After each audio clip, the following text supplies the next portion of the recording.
తెలంగాణ రాష్ట్ర ముఖ్యమంత్రి రేవంత్ రెడ్డి నిన్న రవీంద్ర భారతి వేదికగా ఇటు కేసీఆర్పై చేసినటువంటి వ్యాఖ్య కొంచెం సంచలనంగా మారింది. ఏదైతే కేసీఆర్ని ఇంకో 10 ఏళ్ళు అటు ప్రతిపక్షంలో ఉంటాడు, తర్వాత ఫామ్ హౌస్లోనే సమాధి అవుతాడు అని చెప్పేసి మాట్లాడాడు. అదే విషయంపై మాట్లాడడానికి మనతో పాటు పల్లా రాజేశ్వర రెడ్డి ఉన్నారు. సార్ చెప్పండి, కేసీఆర్ని ఫామ్ హౌస్లోనే తన రాజకీయ చరిత్ర ముగిసిపోతున్నట్టు ఇటు రేవంత్ రెడ్డి వ్యాఖ్యలు చేస్తున్నారు, ఎట్లా స్పందిస్తారు? 29 రాష్ట్రాల్లో 26 రాష్ట్రాల్లో కాంగ్రెస్ పార్టీకి సమాధి చేశారు. ఇంకా 3 రాష్ట్రాల్లో సమాధి చేయడానికి ఇవాళ సిద్ధంగా ఉన్నాడు రేవంత్ రెడ్డి. ఆయన ఎక్కడికి పోతే అక్కడ సమాధి. మహారాష్ట్రకు పోతే అంతే అయింది, ఢిల్లీకి పోతే అంతే అయింది. ఇవాళ ఇక్కడ కూడా అనేక అలవిగాని హామీలు ఇచ్చిన కాంగ్రెస్ పార్టీ ఇవాళ వాళ్ళు కూడా సమాధి కాబోతున్నారు.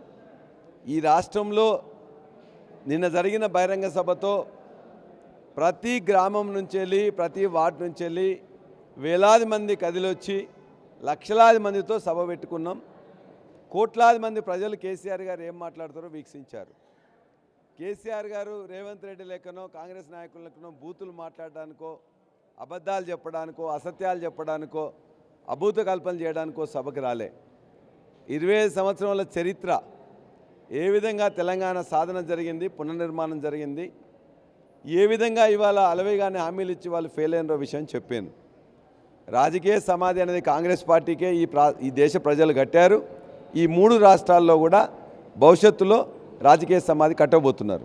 మాకు కేసీఆర్ గారి నాయకత్వంలో మరలా ఈ రాష్ట్రంలో ఏ ఎన్నికైనా ఎప్పుడైనా భవిష్యత్తులో జరిగితే అది కేసీఆర్ గారు బీఆర్ఎస్ పార్టీ గెలుస్తారు. ఎవరికి సమాధి కడతారో తెలుస్తుంది. కేసీఆర్ తన కళ్ళల్లోకి చూడడానికి కూడా భయపడుతున్నాడు అని చెప్పేసి రేవంత్ రెడ్డి వ్యాఖ్యలు చేస్తున్నాడు, దాన్ని ఎట్లా అంటారు?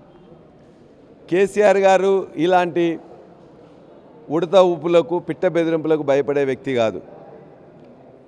కేసీఆర్ గారు 2001 నుంచే ఆనాడు చాలా పవర్ఫుల్గా ఉన్న చంద్రబాబు నాయుడు ఎన్డీఏ ప్రభుత్వంలో ప్లస్ ఇక్కడ కూడా ఉన్నప్పుడే వాళ్ళందరినీ ఏం చేసినో చూశారు. అత్యంత బలాఢ్యుడైన రాజశేఖర రెడ్డిని కూడా ఏ విధంగా ఎదుర్కొన్నారో చూశారు. ఆ తర్వాత కిరణ్ కుమార్ రెడ్డి, రోషయ్య, ఇవాళ ఈయనే చాలా ఎక్కువగా మాట్లాడుతున్నారు. వాళ్లకు రాజకీయ సమాధి ఎవరు కడతారో, ఎవరిని చూసి భయపడుతున్నారో రేపు తెలుస్తుంది. వాళ్ళ యొక్క భయపడడం కాబట్టి ఇటువంటి మాటలు మాట్లాడుతున్నారు. కాబట్టి బూతులు మాట్లాడే, అభూత కల్పనలు మాట్లాడే అటువంటి మాటలు ప్రజలు నవ్వుకుంటున్నారు.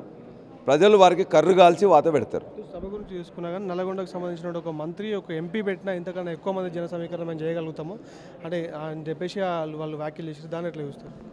చేసుకోమండి, ఏమైనా సభలు పెట్టుకోమంటుంటే వద్దన్నారా? నీవు సభ మేము ఎక్కువ పెడతా, అంతకంటే ఎక్కువ పెడతా అంటున్నావు, పెట్టుకో. ఎవరు వద్దంటున్నారు? నిన్న ఎవరైనా ఆపినరా?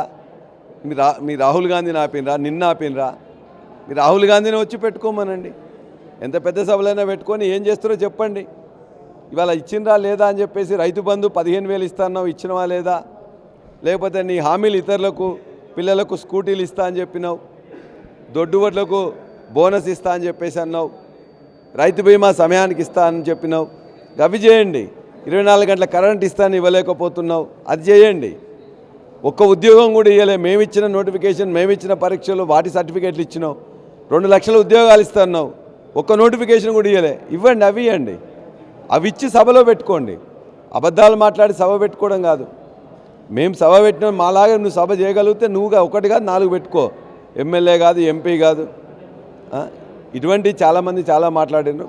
ఉద్యమ సమయంలో మాట్లాడారు, మిగతా సమయంలో మాట్లాడినారు. భవిష్యత్తు ఏదైనా కూడా బీఆర్ఎస్ పార్టీదే తప్ప మరొకటి కాదు.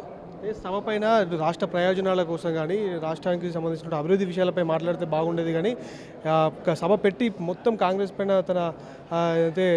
తనకున్నటువంటి కోపాన్ని మాత్రమే ప్రదర్శించారని చెప్పేసి అంటున్నారు. కాంగ్రెస్ పార్టీ గురించి, సోనియా గాంధీ గురించి రేవంత్ రెడ్డి ఏం మాట్లాడిందో కూడా సోషల్ మీడియాలో చూస్తున్నాం. బలిదేవత ఈమెనే నష్టం చేస్తుందని చెప్పేసి ఇదే రేవంత్ రెడ్డి మాట్లాడండి. నాలుక మడతేయడం ఆయనకు సాధ్యం, కానీ కేసీఆర్ గారికో మాకు సాధ్యం కాదు. కాబట్టి బలిదేవత అన్న ఆయన ఇవాళ అమ్మ, ఆమెనే అమ్మ అని చెప్పేసి అన్నాడు. రేపు పొద్దున మళ్ళీ ఏం మాట్లాడతాడో ఇవాళ అందరూ చూస్తున్నారు. నిన్న నువ్వేం మాట్లాడినావు, ఇవాళ ఏం మాట్లాడింది కూడా అన్ని టీవీలలో వస్తున్నది. కాబట్టి ఎవరు కాంగ్రెస్ను బొందబెడతా ఉన్నారో చివరికి కాంగ్రెస్ పార్టీలో చేరి చివరికి అలవిగానే హామీలు ఇచ్చి ఇవాళ ఏం మాట్లాడుతున్నారో ప్రజలు చూస్తున్నారు. ప్రజలు విజ్ఞులు కాబట్టి ఖచ్చితంగా భవిష్యత్తులో ఎవరెవరికి ఏ విధంగా కర్రుగాల్చి వాత పెట్టాలో పెడతారు. అంటే ఇది ఇటు భవిష్యత్తులో ఇటు ప్రజలే అటు కాంగ్రెస్ పార్టీకి బుద్ధి చెప్తారని, ఇటు బీఆర్ఎస్ పార్టీకి అటు కేసీఆర్ పైన ప్రజలకు ఎనలేని విశ్వాసం ఉందని, ఇటు రాబోయే ఎన్నికల్లో బీఆర్ఎస్ పార్టీ పరిస్థితి ఎలా ఉంటుందో మీరే చూస్తారని చెప్పేసి కూడా పల్లా రాజేశ్వర రెడ్డి అంటున్నారు. కెమెరా పర్సన్ నీరజ్తో జగన్, తెలంగాణ భవన్ నుండి.